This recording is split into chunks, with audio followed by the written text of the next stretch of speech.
Good day. I am Josephina with Healing Grace Ministries. I would like to welcome and thank you for tuning in for your heavenly daily bread. Heavenly Father, I thank you for your love, your mercy, and grace that you have bestowed upon us, your people. I ask that you will release the words you would have me to say on this podcast in Jesus' mighty name. My message title for today is Moving Ahead of God's Timing. How many of us have been guilty of moving ahead of God's time? Well, let me be the first to say guilty as charged. And that's why I can speak to you on this subject. So many of us have received prophetic words of the various things that God said He is going to do. And in some cases, and at some time or another, it happened in a short time for some people. And there were some that were longer than others. And many are still waiting. There is one thing I have learned over the years. Usually, the longer it takes to come to pass, the larger the vision or assignment. I have known so many that received a word today, and the next week or two they moved out and went forth to try and make it happen on their own time. There were some that actually pulled it off for a period of time. Their businesses or ministries grew and became a bit successful as though it appeared to be. But it ended up being a failure in some way, or it was a hard struggle to maintain. I am reminded of Abraham and Sarah that moved ahead of God's appointed time, which produced Ishmael in Genesis, the 16th chapter, the first to the 16th verse. And to this day, there are wars and dissension between those two nations, with Ishmael's descendants against the plan of God. Isaac was the promised child that God made covenant with his father Abraham. When you choose to move ahead of God's timing, you're basically on your own. Why? Because it was your time, not God's. Why do you think God waits so long to bring some of his promises to pass? First, we must realize God has his own set time. He knew the time when he released the word. Why? Because he is time. He created time. And when he gets ready to manifest his promises, he will do just that. You cannot force him, no matter how you beg and plead.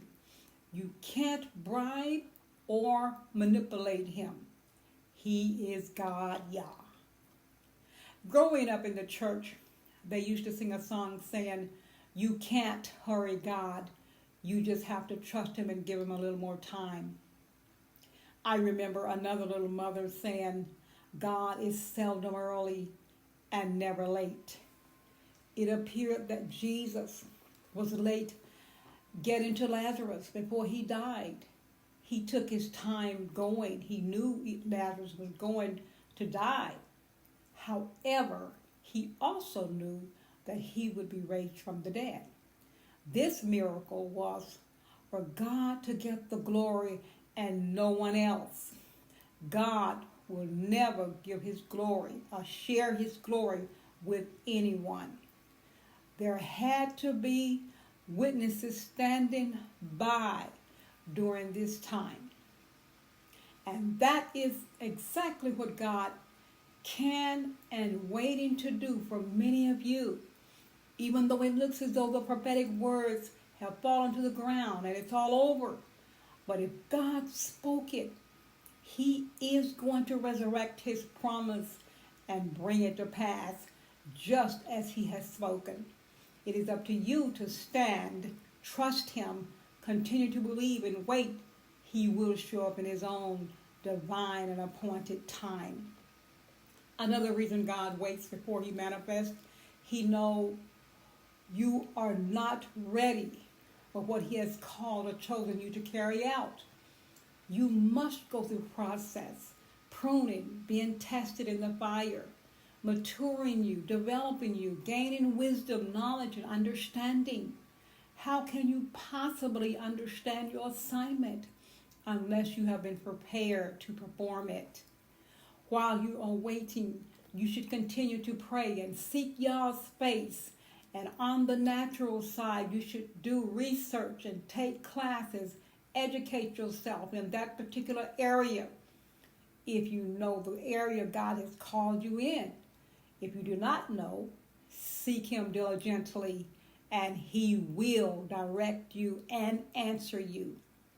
Habakkuk 2:2 says, write the vision and make it plain upon tables, that he may run that readeth it. Galatians 6:9 says, and let us not be weary in well-doings, or in due season we shall reap if we faint not. One of the hardest things to do is starting all over.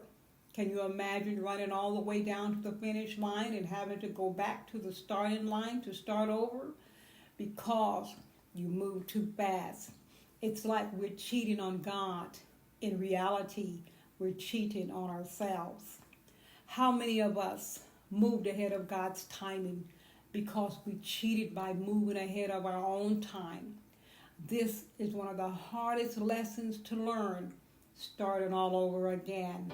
And this is where faith and trust should stand tall in our lives. My closing comment, I believe we all dream of having dreamed of a very successful and wealthier life, which there is nothing wrong with that. However, on that journey, we do not know the sacrifice or the cost we must pay to get there. Everything in life cost. Christ paid his life. The question is, how much are you willing to pay? When you are operating outside the border of the will of God's plan, there is no telling where you may end up. I pray you have heard something to help you on your life's journey. Remember, God is your heavenly daily bread. I am just the messenger. My quotes for today are as follows. The most important timing we can ever embrace is God's timing. And yesterday is the past. Tomorrow is the future. But today is a gift. That's why it's called the present. And we must use time wisely and forever realize that the time is always ripe to what's right, by Nelson Mandela. If you heard something to encourage you, please hit the like, share, and subscribe button. We certainly appreciate your support. Or you can go to our website at www.healinggracewithhope.com, or you can write us at 7956 Vaughn Road, number 374, Montgomery, Alabama, 36116. Until next time, may the blessings of the Lord be upon you. Have a wonderfully blessed day.